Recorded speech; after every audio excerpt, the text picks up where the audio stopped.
Well, we have a fabulous show lined up for you. Think of everything to do with copper-faced jacks. Think of nurses and guards and the GAA, and you've got just everybody having a great time. It's a fabulous show, and we've got a brilliant cast. It does exactly what it says on the tin. It's Copper-Faced Jacks, the musical, written by the exceptionally talented Paul Howard. It's magical, it's brilliant, and the songs are fantastic, the dancing is fantastic. We've got an amazing cast, amazing director, and Carl Harper, production team. It couldn't be better. And you know, all the last 4 weeks, I must say, it does not feel like rehearsals. It just feels like we've all come together in a lovely little summer camp. We kind of felt a bit of a responsibility as well, because it's such a beloved Irish institution. There's probably 20,000, 30,000 people in Ireland who met their life partners in Copper-Faced Jacks, and since we started doing the rehearsals, since I wrote the original script, we're hearing from them all the time, and they're coming to see the show because they say, you know, it's our 10th wedding anniversary, we met there and we're going to celebrate by going to see the show. So you realise when you hear those stories that you do have a responsibility, that people have an expectation of a certain kind of show, and you want to give it to them. Paul Howard, good morning to you. How you doing? Good morning. Great, yeah. How's it going? Great to be here. It's going great, yeah. We had 4 previews over the weekend, and yeah, they all went off well. You know, it's always nerve-wracking when you put a show on first, especially with comedy, if you've rehearsed it for 3 or 4 weeks. And there comes a point in the rehearsal process where it stops being funny, usually after about 4 days, because you're just repeating the same jokes over and over again. So then it's a relief when you finally put it in front of an audience and you hear laughter coming back at you. Yeah, so that removes a bit of the tension for tonight. Tonight's kind of the official ceremonial opening, but for you, the real opening was that first night? Yeah, it is. I mean, that's the one where all the nerves are. I mean, of course you want tonight to go well. But it's the first time and the second time you put it in front of an audience that you are going to the theatre thinking, you know, is this funny at all? Yeah. Is this any good? Am I deluding myself here? But they all laughed. At the right times. They did, yeah. Well, not always at the right times, and because the funny thing about comedy is, you know, sometimes the thing you think is hilarious actually turns out to be the tumbleweed moment. In one of the Ross O'Carroll-Kelly shows 10 years ago, we had this storyline where Ross was in a bookies, and, you know, just to sort of keep the story up to date, there was Ronan O'Gara was involved. There was something in L'Keep about Ronan O'Gara allegedly having some kind of gambling debt. So we put somebody in a Munster jersey with a 10 on the back in the background in the bookies, thinking that this was, you know, this really topical joke. Tumbleweed. We lost it for the second night. We just said, get rid of it. It's not right. working. Okay. So you never really know, you know. So you're changing the show, like you're actively producing still as the show goes on, well, depending on. Not with this. I mean, because the actors in this have so much to master. You know, they've got lines to remember, they've got jokes to deliver, they've got you know, choreography, and they've got songs to sing. Yeah. That you can't suddenly say, do you think you could put this line in there? It just doesn't work like that. They have their cues, and you have to sort of keep them constant. Ross O'Carroll-Kelly wasn't really, when it was produced for stage, wasn't really a musical. You did obviously do a musical, which was did it see the light of day? Did it have one performance? Did Anglo the musical? No, actually, Anglo the musical, despite its troubles, had a full run in the Borgosh Energy Theatre for 2 weeks, and then returned for a remount. Right.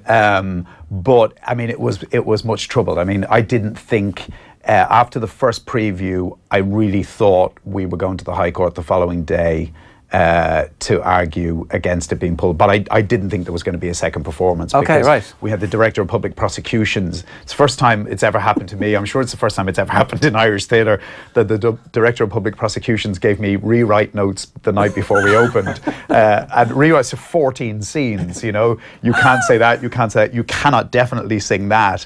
And yeah, so I mean, we got the show on, but I mean, I remember being there at the first preview and there were solicitors in front of me writing all the jokes down in yellow legal pads, and that was a new experience. They laughed at the jokes. One of them was laughing actually as he was writing them down, and I didn't know whether he was laughing because he was thinking of his fee or because he was thinking of what was going to happen in court, how the judge was going to hear this the next day if they went for a sort of contempt of court order. But miraculously, they, you know, it went ahead, and they pulled back from their threat to stop the show. Okay, so this is because I wasn't sure then. Obviously, musicals is a completely different experience to trying to write a one-man play or a play itself. So, yeah. Are you musical? Do you like sit? No, I'm not. Like, I mean, I love music. I mean, I have since I was a kid. I just listened to music all the time, and to me, a day without music is a day without joy. But I'm not. You know, I don't wake up in the middle of the night with tunes in my head that I have to write down. So with this, I mean, I wrote lyrics, and Paul Woodfull and Dave McCune wrote the music for the lyrics. So I would have an idea for a song, and I would ring them and say, this is the hook, like this is the chorus, and they would send me maybe an idea for a verse. Okay. Quite Quite often what I was writing had actually already been written. You know, I would sort of ring them and say, I've got, and I'd hum what I'd written, and they would say, yeah. That's Sunset Boulevard. Like, somebody's already written that. Andrew Lloyd Webber got there before you. So my tunes tended to be in my head from what I knew, you know, and there's no original composition in my head at all. Tell us the story, because it does involve Dublin and Kerry, right? Yeah, it does. Yeah, I mean the star of the show, I suppose, is Gino Wiles, who's the captain of the Dublin football team and a slightly wayward character. He's not based on anybody, any real life character. And a girl called Nolina Gerald, who is from Cahersivey in County Kerry. And she comes to Dublin to realise her lifelong dream of working in the claims department of the VHI. So it's an everyday story, you could say. And she's living in a bedsit on Harcourt Street, and one night she hears the strains of Maniac 2000 coming across the road from Copperface Jacks, and she goes across the road to ask them to turn the music down. And when she goes in, she bumps into Gino Wiles, and they fall in love. So it's kind of a little bit like, it's a kind of West Side Story type affair, you know, but with dubs and Kerry people instead of Jets and Sharks. Yeah, and it's their efforts to sort of make this love work despite their cultural differences and the language barrier between Kerry and Dublin people. Owen famously went into Coppers to charge his phone one time. So, I did, yeah. I did. Well, you know, that's thanks for bringing that one up, Jerry. They've got it all in Coppers, really, including, you know, the specific sort of Android charger I was looking for at that particular moment in time. So it's an iconic place, you know. It's even if you're going in to not get a drink or you know, to not meet somebody from a different county. I mean, like, phone charges are plenty in there, which is the main thing. But like, my question is, like, the idea for this. I mean, were you in there yourself and you were like, this would make a perfect musical? Yeah, I mean, I was in there a lot, like, you know, but when I was a younger man, and I mean, I was there the night when Mark Kennedy and Phil Babb had their incident. And were you with them in that party? No, I wasn't. I mean, I was kind of, but I was leaving just around the time when they were doing their Starsky and Hutch act on a car outside, which happened to be a Garda car. And I suppose on Harcourt Street, if you're outside Copperface Jacks, the chances are it's going to be a Garda car. Yeah. And I can't remember which one was on top, but a band Garda sort of looked out and looked up like that, and so I'd say it was the easiest collar they ever got in their lives, the Gardaí on Harcourt Street. Mark Kennedy should have known better. Phil Babb at least doesn't really get the whole, it's called Coppers because it's owned by a guard, run for the guards.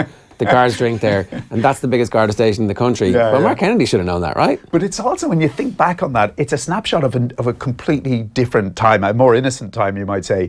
But the fact that you could break curfew in those days before a big World Cup match and go to the biggest nightclub in the country with an expectation that it might not get out. Yeah. I mean, this is obviously pre-social media, pre-mobile phones, where everyone now is a paparazzo, a potential paparazzo.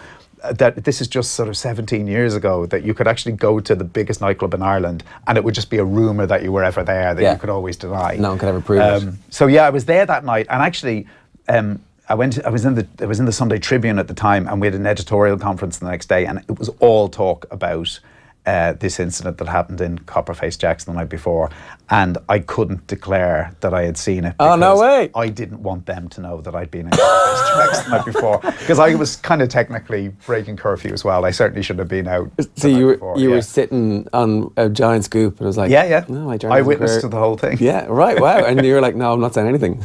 That's mad. That's how it went. Yeah. And here it is now. You're writing a musical about it. Yeah, It definitely has undergone this kind of cultural shift from like, oh God, no one ever goes there or admits to going there, to everybody has to go there.